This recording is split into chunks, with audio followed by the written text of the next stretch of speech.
대기업 회장의 발언은 상황에 따라 그 국가의 의견으로도 직결될 가능성이 있기 때문에 항상 신중을 기해야 한다는 건 상식입니다. 실제로 일본 거대기업 DHC의 회장은 연달아 혐한 발언을 일삼다 한국에서 아예 철수하며 매출이 반토막 난 일도 있었죠. 그런데 최근 반도체 파원들이 시장에서 1위를 달리고 있는 대만의 TSMC가 그 상식을 깨뜨려버렸습니다. 일본과 긴밀하게 지내다가 닮아버린 건지 대만은 미국과 한국에 대해 도를 넘은 발언을 계속하며 일본까지 논란의 소용돌이에 휘말리게 만들고 있는데요. 대만이 미국까지 뿔나게 한 이 와중에 한국의 결단력이 돋보였습니다. 무슨 일이 일어나고 있는지 알아보겠습니다. 미국은 최근 한국과의 무역 동맹을 강화하기 위해 적극적으로 한국에게 다가서고 있습니다. 말 많은 대만의 반도체가 없어지더라도 미국 반도체 공급에 차질이 생기지 않도록 준비하고 있는 것이라고 관측되고 있는데요. 실제로 외신에 따르면 11월 18일 미국 통상 분야를 담당하는 캐서린 타이 미국 무역대표부 대표가 한국을 방문해서 철강 관세 같은 한미 통상 현안과 반도체 부족에 따른 공급망 문제를 협의하기로 되어 있습니다. 미국 무역대표부 대표의 방한은 지난 2011년 이후 10년 만인데요. 미국의 이 같은 행동은 얼마나 한국과 인도 태평양 지역과의 관계에 집중하고 있는지를 보여줍니다. 이렇게 미국이 주시하고 있는 상황에 대만이 사고를 치고 말았습니다. 세계 최대 파운드리 업체인 대만 TSMC 창업자인 장중머우 전 회장이 미국의 반도체 자금 노력이 성공하기 어려울 것이라고 대놓고 도발한 건데요. 10월 27일 대만중앙통신사에 따르면 장 전 회장은 전날 열린 과학기술 포럼 연설에서 미국의 반도체 제조 시장 점유율이 과거 42%에 달했지만 현재 17%까지 떨어진 상황에서 미국 내 반도체 공급망이 불안전하고 생산 비용도 비싸 미국의 현지 생산 목표는 성공할 수 없다. 미국이 과거의 반도체 강국으로 돌아가는 것은 불가능하다. 라고 폭탄 발언했습니다. 장중머우 전 회장의 이 발언은 인텔의 CEO인 팻 게싱허를 겨냥하고 한 말이 틀림없다는 분석이 나오고 있습니다. 장중머우 회장은 2018년부터 TSMC 경영에서 물러났지만 업계에서는 여전히 영향력이 상당한 인물입니다. 이런 인물이 미국을 향해 직접적으로 날선 발언을 한다는 것에 대해 그 마음이 이해가 안 가는 것은 아니지만 도를 넘었다라는 의견이 주를 이루고 있는데요. 그도 그럴 것이 과거 일본이 미국에게 처참하게 깨진 것을 생각하면 과격한 발언을 해도 좋을 게 없다는 것이죠.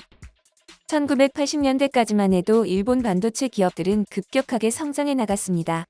미국의 반도체 기술을 도입한 일본의 신생기업 소니, 샤프 등은 트랜지스터 라디오와 전자계산기 등 당시로는 첨단 전자제품의 길을 열면서 신시장을 만들어냈습니다. NEC를 필두로 도시바, 히타치, 후지츠, 미쓰비시 등은 전 세계 메모리 반도체 시장을 주름 잡았죠.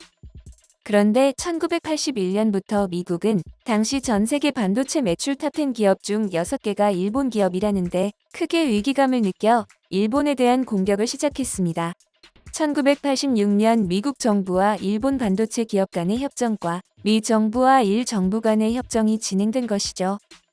이에 따르면 일본 반도체 업체는 미국의 생산 원가 공개와 자국 내 미국 반도체 업체의 시장 점유율을 20%까지 높이기로 한 것도 모자라 일본 정부가 미일 반도체 협정을 지키지 않는다며 1987년엔 슈퍼 301조를 통해 무역 보복을 실시했고 이어 1996년까지 이어지는 제2차 미일 반도체 협정을 맺었습니다. 1986년부터 1996년까지 10년간 미국의 환율 정책과 무역 보복 등으로 일본 반도체는 결국 무릎을 꿇을 수밖에 없었습니다. 이에 대해서는 미국이 다시 빼앗기는 했지만 일본의 반도체 산업 자체를 미국이 구축한 거니까 일본은 할 말이 없다라는 의견과 그 반대 의견이 분분한 상태입니다. 어찌됐건 일본이 미국을 살살 긋다가 혼쭐이 났다는 것은 명확하기 때문에 대만에게도 똑같은 상황이 오지 않을 것이라는 보장이 없다는 것이죠. 한편 친구끼리는 닮는다는 말이 있듯이 일본의 우호적이었던 대만은 일본의 혐한까지 닮아가기 시작했는데요. 한 예로 세계 최대 제조대행 폭스콘의 창업주 궈타이밍은 내 인생의 목표는 배신자 삼성전자를 대만과 일본이 힘을 합쳐 무너뜨리는 것이라는 말을 일삼았습니다. 거기에 그는 삼성전자보다 우수한 기술을 가진 샤프와 협력해 삼성을 이길 것이다 라며 샤프를 인수하기도 했습니다. 이 정도만 해도 꽤 수위가 높은 발언인데 이것도 모자랐는지 최근 대만 IT 전문 매체 디지타임스의 기사가 문제가 되고 있습니다. 이 매체는 지난 7월에는 TSMC와 삼성전자의 초미세 공정을 10회에 걸쳐 비교, 분석한 기획 기사에서 삼성전자가 10년 안에 TSMC를 이길 가능성은 없다고 보도하여 삼성의 심기를 건드린 바 있는데요. 디지타임스의 모 회사인 시장조사업체 디지타임즈 리서치도 지난 8월 보고서에서 삼성전자가 2023년까지 3나노 반도체를 대량 생산할 가능성이 낮다며 TSMC보다 삼성전자의 3나노 양산 시점이 1에서 2년 뒤처질 것이라고 분석했습니다. 그리고 디지타임스가 이번에는 삼성전자의 3나노 최신 공정 개발을 두고 이달 초 리스크가 높은 올인이라며 고객사를 확보하기 어려울 것이라는 기사를 게재했는데요. 지난 10월 삼성전자의 미세 공정 반도체 양산 계획이 공개되면서 시장 판도가 완전히 달라질 것이라는 전망이 나와 외신들 사이에서 화제가 된 적이 있었습니다. 이 계획을 차질 없이 진행한다면 예상보다 가까운 시일 안에 TSMC를 따라잡을 수 있다는 기대까지 나왔는데요. 특히 삼성전자의 2나노미터 반도체인 TSMC와 차별화된 게이트 올 어라운드 기술을 적용한 것이 핵심입니다. 게이트 올 어라운드 기술이란 전력 효율을 획기적으로 높일 수 있는 차세대 트랜지스터 제조 기술인데요. 전문가들은 삼성이 기술 개발을 차질 없이 진행한다면 TSMC를 제치고 초미세 공정 제품을 기다리는 구글, 퀄컴, 애플 등 글로벌 고객사를 선점할 수 있을 것으로 보고 있었죠. 심지어 삼성전자는 지난달 6일 파운드리 포럼에서 3나노 1세대 양산 시점을 내년 하반기에서 상반기로 앞당기겠다고 발표했습니다. 결국 대만 언론의 이러한 보도는 아무리 봐도 삼성전자를 대놓고 저격하는 행보라고 할 수 있는 건데요. 대만이 본격적으로 삼성 때리기를 시작한 시점이 삼성전자 파운드리 사업의 성과가 다시권에 들어오면서부터이기 때문입니다.